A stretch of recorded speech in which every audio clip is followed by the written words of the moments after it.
السلام علیکم ورحمۃ اللہ وبرکاتہ۔ ناظرین کرام، آپ کا پھر استقبال ہے، خیر مقدم ہے۔ جیسا کہ میں نے کل کی ویڈیو میں آپ کے سامنے خواب سے متعلق بتایا تھا کہ خواب کس طرح کے ہوتے ہیں اور کن لوگوں سے ہمیں خواب کا ذکر نہیں کرنا ہے، خواب کی تعبیر نہیں پوچھنی ہے۔ تو چلیے آج ہم آپ کو یہ بتاتے ہوئے چلیں کہ کون ایسے لوگ ہیں جن سے ہمیں خواب کا ذکر کرنا ہے یا خواب کی تعبیر پوچھنی ہے۔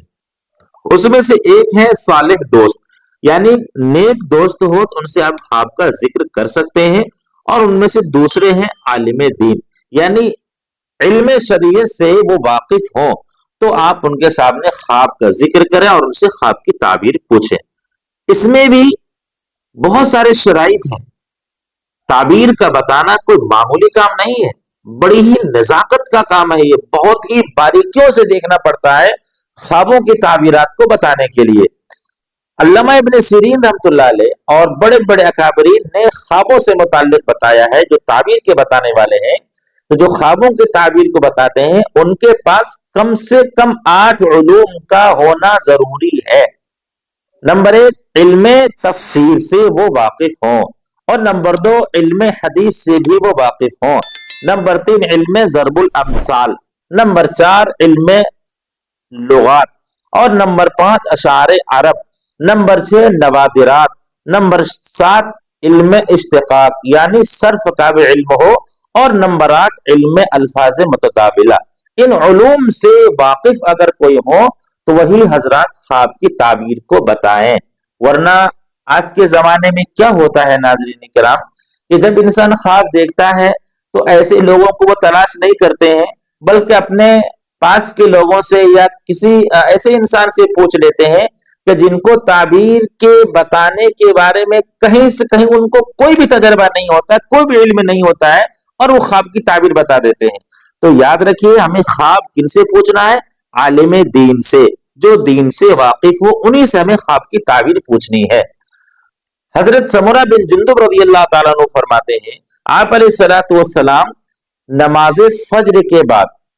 صحابہ کرام سے پوچھتے تھے کہ تم میں سے کسی نے خواب دیکھا ہو تو بتاؤ۔ اس کے بعد صحابہ اپنے اپنے خوابوں کا ذکر کرتے تھے، مخبر صادق صلی اللہ علیہ وسلم خواب کی تعبیروں کو بتاتے تھے۔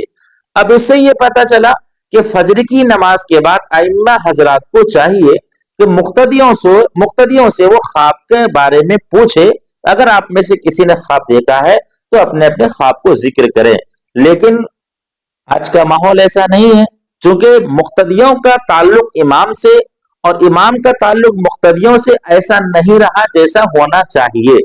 تو خواب کی تعبیر بتانے کی اور خواب کا ذکر کرنے تو دور کی بات ہے۔ چلیے بہرکیف، اگر آپ کو خواب کی تعبیر پوچھنی ہے تو اپنے شہر کے یا اپنے علاقے کے جو معتبر عالم ہیں یا جن پر آپ کو وثوق ہے اور مختلف علوم سے وہ واقف ہوں، تو آپ انہی سے خواب کا ذکر کیجئے، کیونکہ خواب کا تعلق تقدیر سے جڑا ہوا ہوتا ہے، بہت ہی نازک مسئلہ ہوتا ہے، بے انتہا نازک مسئلہ ہوتا ہے۔ اس لیے ناظرین کرام، خواب جب بھی آپ دیکھیں اور اگر وہ اچھا خواب ہو تو اپنے کسی اچھے عالم دین سے پوچھنے کی کوشش کریں، وہ آپ کو اچھی تعبیر بتائیں گے، جو کتابوں کے حوالے اور ان علوم سے وہ واقف ہوں، وہ آپ کو بہتر سے بہتر خواب بتائیں گے۔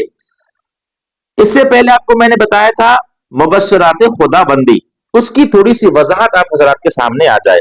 حدیث شریف میں حضرت عبداللہ ابن عباس رضی اللہ تعالیٰ عنہ سے مروی ہے کہ رسول اکرم صلی اللہ علیہ وسلم نے فرمایا کہ خواب بھی ایک قسم کی وحی ہے کہ جس کے ذریعے خدا تعالیٰ اپنے خواب دیکھنے والے کو اس کی بھلائی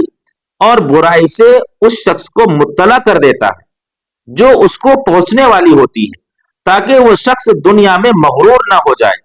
اور اللہ تبارک و تعالیٰ کے حکم سے غافل نہ رہے۔ اس حدیث سے یہ ثابت ہوا ناظرین کرام کہ خواب ایسی اعلیٰ چیز ہے گویا کہ وہ ایک طرح سے وحی ہے۔ حضرت ابو ہریرہ رضی اللہ تعالیٰ عنہ سے روایت ہے کہ نبی اکرم صلی اللہ علیہ وسلم جب بیمار ہو جاتے تھے تو صحابہ کرام غمگین ہو جایا کرتے تھے، حاضر خدمت ہوتے تھے اور عرض کرتے تھے کہ آپ علیہ السلام سے خود صحابہ فرماتے تھے کہ آپ مخبر صادق ہیں، آپ ہم سب کو اچھی اور بری